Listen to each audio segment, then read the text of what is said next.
নমস্কার বন্ধুরা, অনুভা রান্নাঘরে আরো একটি নতুন রেসিপিতে সবাইকে স্বাগত জানাচ্ছি। আজকে আমি মাত্র হাফ কাপ সুজি আর দুটো সেদ্ধ আলু দিয়ে তৈরি করে দেখাবো একটি দারুণ মজাদার সাথে রেসিপি। যে রেসিপিটি হয়তোবা এর আগে আপনারা কখনো খেয়ে দেখেননি, আর খেতে কিন্তু দুর্দান্ত লাগে। আসুন তাহলে দেখে নিন বন্ধুরা আমার আজকের এই রেসিপি। বন্ধুরা, আজকের এই রেসিপিটির জন্য শুরুতেই আমি একটি বড় জায়গার ভিতরে নিয়ে নিচ্ছি হাফ কাপ সুজি। আমি এখানে মিহিদানা সুজিটা নিয়েছি। আপনারা যদি মোটা দানা সুজিটা নেন সেক্ষেত্রে কিন্তু সুজিটাকে একটু মিক্সিং জারের ভিতরে ঘুরিয়ে নেবেন। সেই একই সঙ্গে নিয়ে নিচ্ছি হাফ কাপ গমের আটা। আর এবার আমি এই আটার সুজিটাকে একটু মেখে নেবো, আর সেই জন্য প্রথমেই আমি এর ভিতরে দিয়ে দিচ্ছি স্বাদ অনুযায়ী লবণ, 1 চা চামচ শুকনো লঙ্কা কুচি, 1 চা চামচ দিয়ে দিচ্ছি সাদা তিল। এই সাদা তিলটা দেওয়ার কারণে কিন্তু এই রেসিপিটা খেতে খুবই ক্রাঞ্চি লাগবে। আর বাইন্ডিংয়ের জন্য দিয়ে দিচ্ছি 1 চা চামচ সাদা তেল। এবার এই সমস্ত শুকনো উপকরণগুলোকে আমি হাতের সাহায্যে একবার ভালো করে মেখে নেব। সমস্ত উপকরণগুলোকে আমি মেখে নিয়েছি। তবে হ্যাঁ বন্ধুরা, আমি প্রথমেই ধনেপাতা কুচিটা দিতে ভুলে গিয়েছিলাম, তাই এখন দিয়ে দিচ্ছি। তবে আপনারা কিন্তু শুরুতেই দিয়ে দেবেন। আর এবার এই ধনেপাতা কুচিটাও আমি এর সঙ্গে খুব ভালো করে একবার মেখে নেব।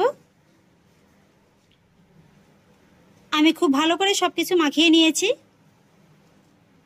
আর এবার এই মাখিয়ে নেওয়া সুজি আর আটা থেকে আমি সামান্য পরিমাণ সুজি আর আটা অন্য একটি বাটিতে তুলে নেব। মোটামুটি 2 থেকে 3 চামচের মতো তুলে নেব।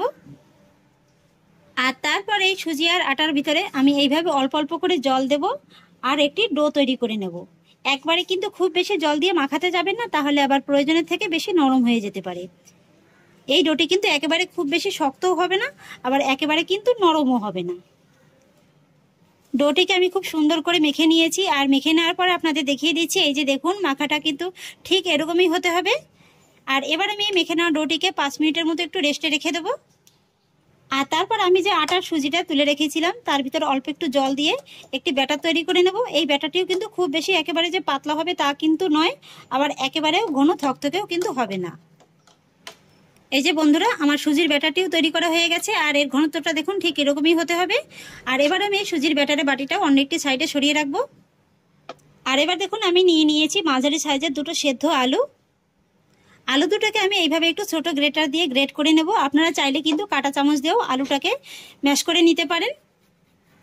বন্ধুরা, সুজি আলু আর আটা দিয়ে যে এত সুন্দর একটা নাস্তা রেসিপি হয়, আপনারা কিন্তু আমার আজকের এই রেসিপিটি না দেখলে বুঝতেই পারবেন না। খুবই কম সময়ের ভিতরে কিন্তু তৈরি হয়ে যায়। বাচ্চারা তো খেতে খুবই ভালোবাসবে, আর তাছাড়াও কিন্তু বড়রাও কিন্তু খুবই ভালোবেসে একেবারে খেয়ে নেবে। খেতে কিন্তু দুর্দান্ত লাগে। আলু দুটোকে আমি গ্রেট করে নিয়েছি। আর এবার আমি এই আলুর স্টাফিংটাকে একটু মুখরোচক তৈরি করার জন্য এর ভিতরে দিয়ে দেবো স্বাদ অনুযায়ী লবণ। সেই সঙ্গে দিয়ে দেবো একটি কাঁচা লঙ্কা কুচি। তবে লঙ্কার কুচিটা আপনারা আপনাদের স্বাদ অনুযায়ী কিন্তু ব্যবহার করবেন। কাঁচা লঙ্কা কুচিটা দিয়ে দেওয়ার পরে দিয়ে দেবো হাফ চা চামচ শুকনো লঙ্কা কুচি। সেই সঙ্গে দিয়ে দেবো হাফ চা চামচ গোটা জিরে।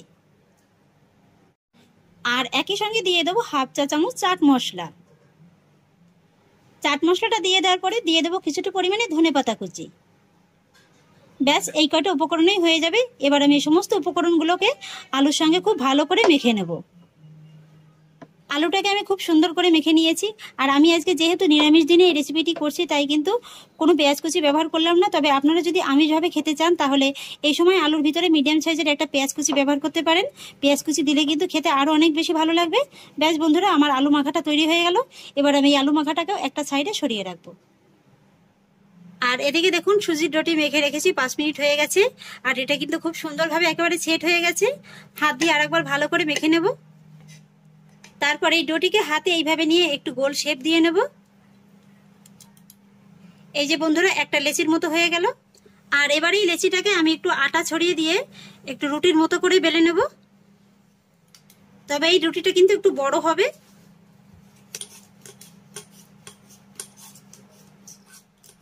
রুটিটাকে আমি বেশ বড় আর একটু মোটা রেখে বেলে নিয়েছি।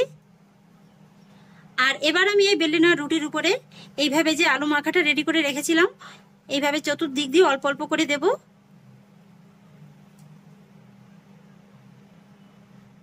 তারপরে একটা কাঁটা চামচের সাহায্যে এইভাবে আলুর পুরটাকে রুটির গায়ে খুব ভালো করে মাখিয়ে নিতে হবে। পাতলা একটা লেয়ার দিয়ে আলুর স্টাফিংটাকে আমি রুটির গায়ে খুব ভালো করে লাগিয়ে নিয়েছি। আর এবার আমি রুটিটাকে এইভাবে একটু টাইট করে রোল করে নেব।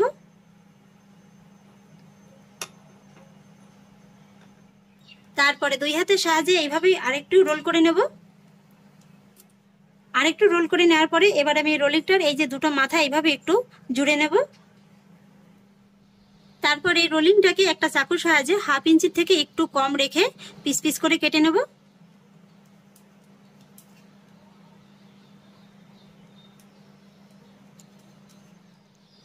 পুরো রোলিংটাকে আমি পিস পিস করে কেটে নিয়েছি। আর এবারে আমি পিস করে নেওয়া রোলিংটাকে এইভাবে একটু হাতের সাহায্যে সমান করে নেব।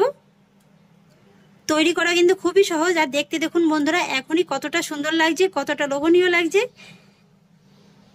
এই যে দেখুন বন্ধুরা আমি একটা তৈরি করে নিয়েছি। একই রকম ভাবে বাকি সমস্ত নাস্তাগুলোকে আমি এইভাবে একটু শেপ দিয়ে নেব। একই রকম ভাবে পুরো নাস্তাগুলোকে আমি তৈরি করে নিয়েছি। আর নাস্তাগুলো দেখতে দেখুন বন্ধুরা কত সুন্দর লাগছে। ভিতরে লেয়ারগুলো দেখুন একেবারে কত সুন্দর বোঝা যাচ্ছে। এই যে দেখুন। আর এদিকে দেখুন আমি যে সুজি আর আটার ব্যাটারটি রেডি করে রেখেছিলাম, এই ফাঁকে কিন্তু এই ব্যাটারটি ভালোভাবে একেবারে সেট হয়ে গেছে। সুজিটা কিন্তু খুব সুন্দরভাবে একেবারে ফুলে গেছে। এই যে দেখুন। এবার আমি একটা একটা করে নাস্তা এই যে সুজির ব্যাটার ভিতরে দিয়ে দেবো। আর তারপরে এই ব্যাটারটা নাস্তার গায়ে খুব ভালো করে লাগিয়ে নেব। ব্যাটারটাকে ভালো করে লাগিয়ে নেওয়ার পরে চামচটাকে এইভাবে একটু তেরছি করে ধরে দেখবেন যে ব্যাটারটা কিন্তু খুব ভালোভাবে একেবারে ঝরে যাচ্ছে। আর এবার আমি এই নাস্তাগুলোকে সব ভেজে নেবো। আর সেই জন্য একটি ফ্রাই প্যানে কিছুটা পরিমাণে সাদা তেল গরম বসিয়ে দিয়েছি। তেলটাকে কিন্তু ভালোভাবে গরম করে নিয়েছি। এখানে কিন্তু বন্ধুরা তেলের পরিমাণটা খুব বেশি দেওয়ার প্রয়োজন নেই। আমি আজকের এই রেসিপিটি শ্যালো ফ্রাই করে ভেজে নেবো। আপনারা চাইলে কিন্তু ডিপ ফ্রাই করেও ভেজে নিতে পারেন। একটা একটা করে নাস্তা এবার আমি গরম তেলের ভিতরে দিয়ে দেবো। আর নাস্তাগুলো ছাড়ার সময় এইভাবে একটু কাঁটা চামচের সাহায্যে ছাড়বেন, তাহলে দেখবেন যে ব্যাটারটা খুব ভালোভাবে ঝরে গেছে।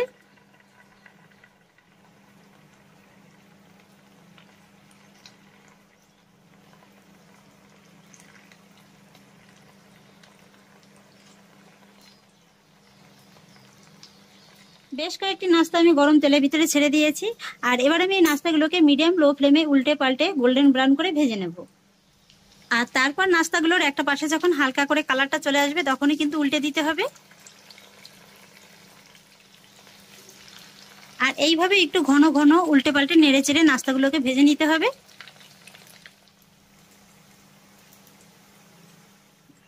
নাস্তাগুলোকে আমি উল্টে পাল্টে খুব সুন্দর করে ভেজে নিয়েছি।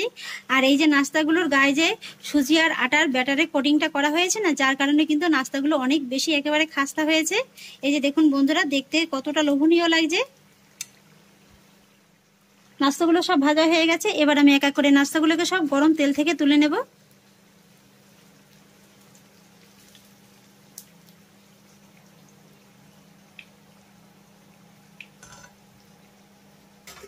একঘেয়েমি সিঙ্গারা কচুরি খেয়ে যদি আপনারা বোর হয়ে যান, তাহলে কিন্তু অবশ্যই এই রেসিপিটি ট্রাই করে খেয়ে দেখতে পারেন। বাড়িতে যদি হঠাৎ করে কোনো অতিথি চলে আসে, তাহলে আর দৌড়ে গিয়ে দোকানে গিয়ে সিঙ্গারা কচুরি কিনে আনতে হবে না। এই রেসিপিটি তৈরি করে দিয়ে দেখতে পারেন, ওরা কিন্তু খেয়ে আপনার প্রশংসাই করবে। তাহলে দেখলেন তো বন্ধুরা নাস্তাগুলো তৈরি করা কতটা সহজ আর কতটা কম সময়ের মধ্যেও কিন্তু তৈরি করা হয়ে যায়। আমি আপনাদের একটু নাস্তাগুলো দেখিয়ে দিচ্ছি যে এগুলো কতটা খাস্তা হয়েছে।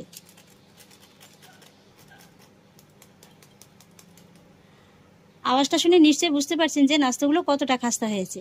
এর কাছে কিন্তু সিঙ্গারা কচুরি একেবারে ফেল হয়ে যাবে। সিঙ্গারা কচুরি ফেলেই কিন্তু আপনারা এই নাস্তাটি বারবার তৈরি করে খাবেন। তাহলে আশা করছি বন্ধুরা আমার আজকের এই নতুন ধরনের নাস্তা রেসিপিটি আপনাদেরও খুব ভালো লেগেছে। যদি ভালো লেগে থাকে তাহলে আমাকে অবশ্যই একটা লাইক এবং কমেন্ট করবেন, সেই সঙ্গে বন্ধুদের সঙ্গে শেয়ার করবেন। আর প্লিজ বন্ধুরা যদি আমার পরিবারের নতুন সদস্য হয়ে থাকেন তাহলে একটা সাবস্ক্রাইব করে পাশে থাকা বেল আইকনটি প্রেস করে দেবেন। ফিরে আসছি এরকমই পরের অন্য কোনো নতুন রেসিপি নিয়ে। সবাই ভালো থাকুন, সুস্থ থাকুন। ধন্যবাদ।